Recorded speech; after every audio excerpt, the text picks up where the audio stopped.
we hit the quarter post point.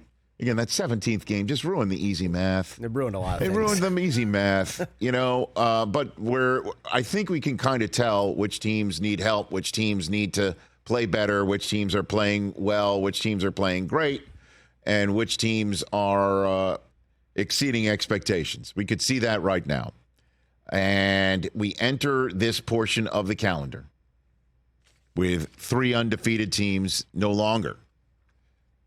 No undefeated teams in the AFC after the Bills took care of the Dolphins. And then in the NFC, you've got 2 undefeated teams in San Francisco and Philadelphia, the 2 teams that faced one another in the NFC Championship game last year, looking like they're on a path to do the same again. Just, again, 1 quarter plus down the road, or 1 quarter minus down the road of the regular season being done. Eagles and 49ers. And, we went off the air yesterday talking about how when a caller called in saying that, Purdy would have beaten the Eagles had he not gotten hurt. And I'm like, well, that's why they call players like Hassan Reddick game wreckers, because he wrecked the game.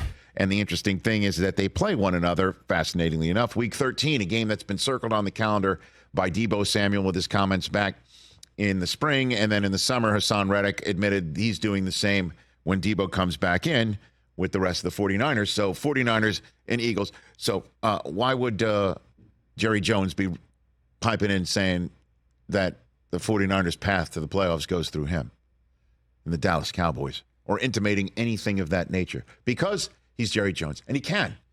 And he has a local radio hit and platform in which to say such things as he did this week. They are right now probably the most likely team to go in the Super Bowl. But in order for them to get there, they've got to go by us, hopefully 2 times, if that's the way it falls in the playoffs. And we're in the playoffs, of course. But the bottom line is that you're playing the best. This is a certainly you don't need the game to tell you that you're playing the best, but you need the game to show you how you stack up against the best. So here's what I got to say about that is he's right in the way that they've got to go through him this Sunday,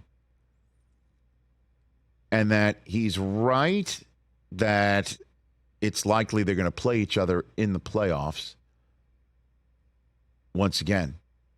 And it would be, as the kids say, totally lit if it is in the NFC Championship game like it was back in the day when the current coach of Colorado was marking my friend from NFL Game Day Morning, Michael Irvin. That's what we're talking about. But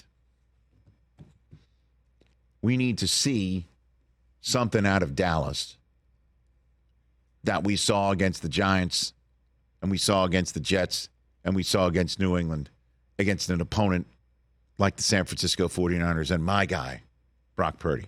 Oh, your guy? He is that. Okay. I don't know if you've noticed, I've been table pounding for this kid for a couple weeks in a row now. He might be your 4th son. He could be. But don't talk about that way. Baker might be listening. He might get jealous. I don't play favorites. I'm not ranking my children like Dion. Like, just give us 2 through 5, okay? So I need to see that. That's what this week is truly all about. Can Dak come out and play as flawless a game as Brock Purdy's been playing? Because that's the type of game that Dallas needs from Dak. I don't need to see 35 passes, 400 yards. Don't need to see it. And you have to sit here and wonder, is the Dak that we saw early on in his career, where he would throw and he would run and he'd give you 2 touches in the air and he'd give you 1 on the ground, if that guy is there anymore? And if that's the guy that Mike McCarthy schemes to be there? And I don't know. We're sitting here 4 weeks into this season saying, all right, you give this Dallas defense a quarterback named Jones or Zach Wilson, and they're gonna kill him. They're going to cut him up and make mincemeat out of him. Now here comes Brock Purdy. Absolutely the best quarterback they've faced through the first 4 weeks of the season. Hands down. Hands down. And then you look at the rest of their schedule.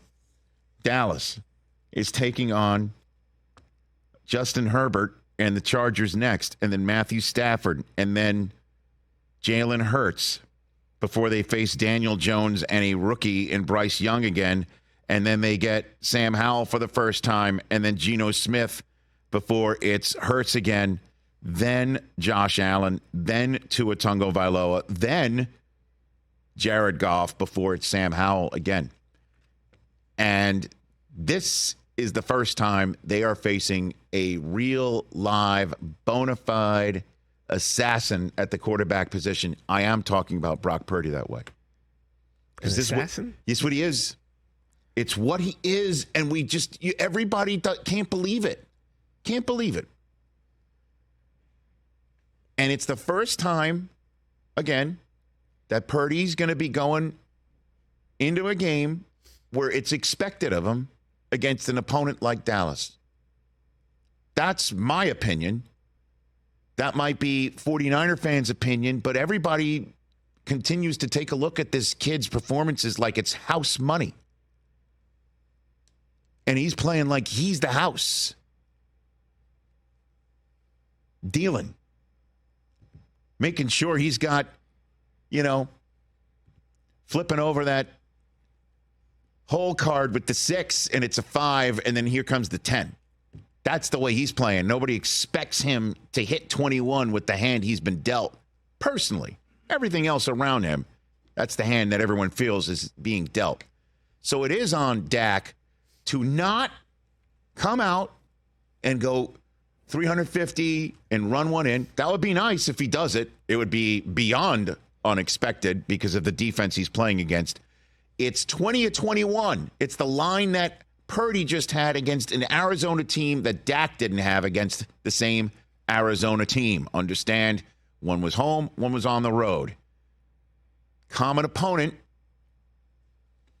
One staved off a game Arizona team. Another one got punched in the mouth by one. Again, just 4 weeks in. And I think the Dak that's showing up is a Dak that's ready for this challenge. Salty Dak. There's a new segment on the Rich Eisen Show. We kind of missed this. We didn't discuss this on Monday No, we didn't. or Tuesday. We missed it.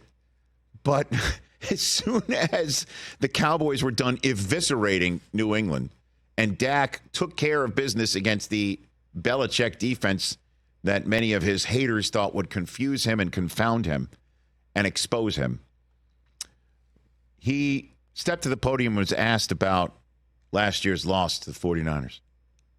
Dak, what was the feeling leaving that locker room last January against those guys? I mean, it's obvious. I mean, we're so far past that, to be honest with you, but that's obvious. I mean, you just want to piss me off going into this week, and I appreciate that. I do, actually. I do. Yeah, appreciate that. Appreciate that. Does that loss drive you guys? I mean, every day. Every day. Every day, Ty, every day. 28-34, one touch. That's what Dak did against New England. Efficient, no interceptions. He's got 124 yards on the ground. That's what they did. That's what they need to do. And then let Micah Parsons handle the rest. Yeah. I can't wait for it. That's the Dallas formula going into this game. Run it, stop McCaffrey on the way to Purdy, and then shut mouths like mine up saying that Purdy is him. Catch the Rich Eisen Show every single day on the Roku channel, 12 to 3 Eastern, for free.